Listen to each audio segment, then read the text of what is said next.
Dans le marasme de la région parisienne subsistait un personnage qui fascinait un écrivain spécialisé en récits de faits divers, nommé Pierre Lamarre.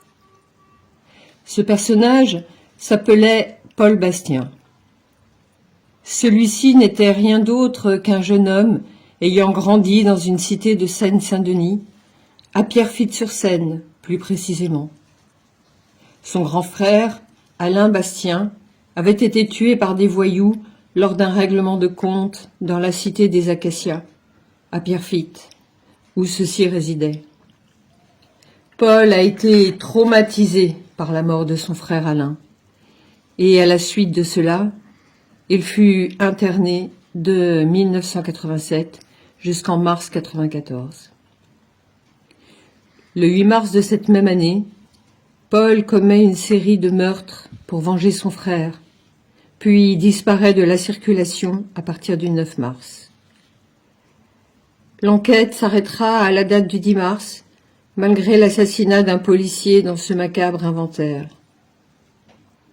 Pierre Lamarre se prit de passion pour Paul Bastien, qui avait bel et bien disparu sans laisser de traces. Et c'est ce qui le fascina. Paul s'était volatilisé, comme par miracle. L'écrivain pensa alors à un fantôme qui le hantait. Personne n'avait alors vu la moindre trace de Paul Bastien, le tueur de la cité des Acacias. Alors Pierre Lamarre, en écrivant son récit, se sentit hanté, suivi, voire possédé par ce tueur fantomatique dont personne n'avait la moindre idée de son existence après la date du 9 mars 1994.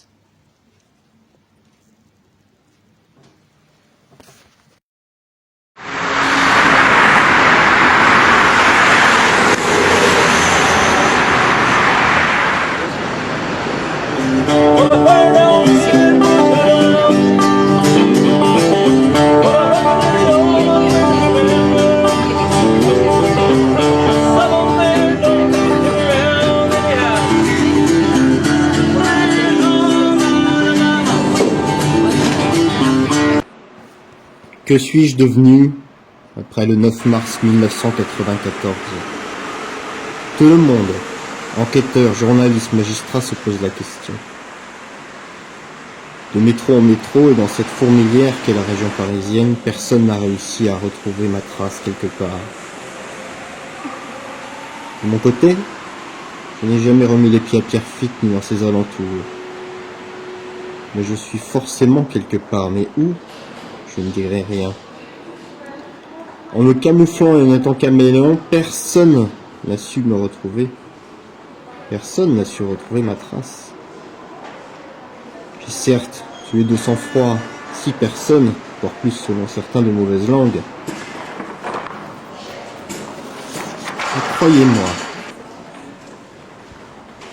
Mais croyez-moi, jamais je ne me retrouverai. Comment en suis-je certain ? Mystère. Et de train en train, à force de voyager seul, je finis par faire partie du triste décor de Paris et de sa banlieue. Voyant défiler les tunnels, les monuments et les immeubles de banlieue parisienne, j'ai fini par me faire à l'idée qu'on m'avait finalement oublié. On pouvait me croiser, mais on ne me reconnaissait pas.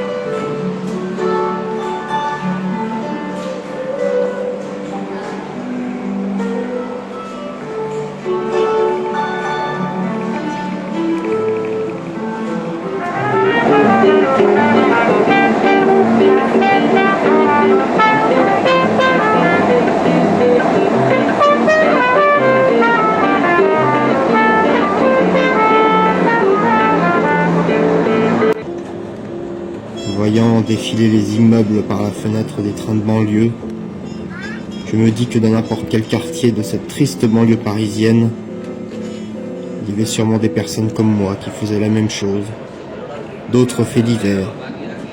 Cependant, le mien est différent, car j'ai clairement disparu, je me suis clairement camouflé, personne ne m'a retrouvé.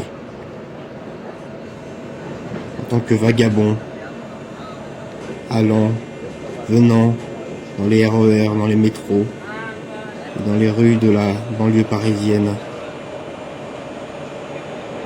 personne ne m'a retrouvé.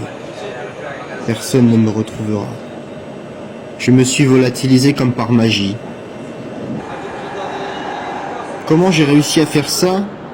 Même moi, je me pose la question. Comme l'affaire a été délaissée, plus personne ne voulait entendre parler de moi. C'est pour ça que je suis parti loin, très loin. Et en même temps, je suis resté dans les alentours. J'allais, je venais. Je ne savais plus où j'étais. Je ne savais plus qui j'étais. De temps en temps, retour à la case départ. Retour à Paris. Dans l'espoir de continuer à mener la vie de vagabond. De fantômes qui hantent Paris et sa banlieue. L'affaire de la cité des Acacias ayant été délaissée, mon triste nom, Paul Bastien, était passé aux oubliettes. Mais qui me retrouvera un jour? Journaliste, écrivain, policier, gendarme, magistrat. Mieux vaut ne pas savoir finalement pour éviter une nouvelle catastrophe.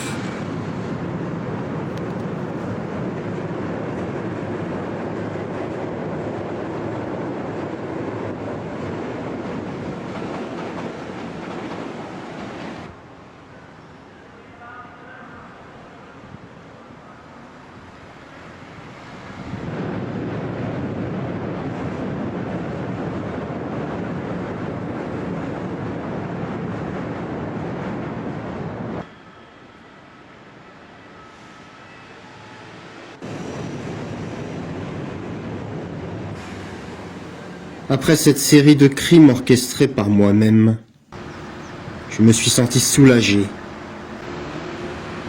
Ce sentiment me venait de la vengeance. Je voulais venger mon frère à tout prix et disparaître ensuite, sans laisser de traces. Et j'ai réussi, quelque part. Car je suis devenu un fantôme. Et désormais, je ne suis rien d'autre que ça. Un fantôme. Un fantôme qui vous hante.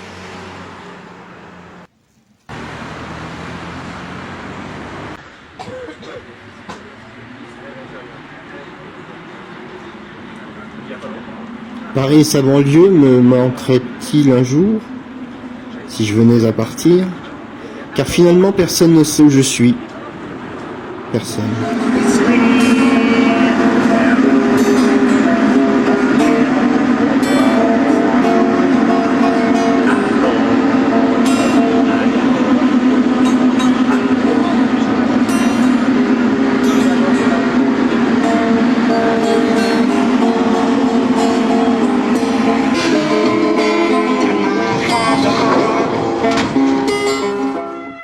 Un jour, mon fantôme partira, définitivement, se volatilisera, et ce sera tant mieux.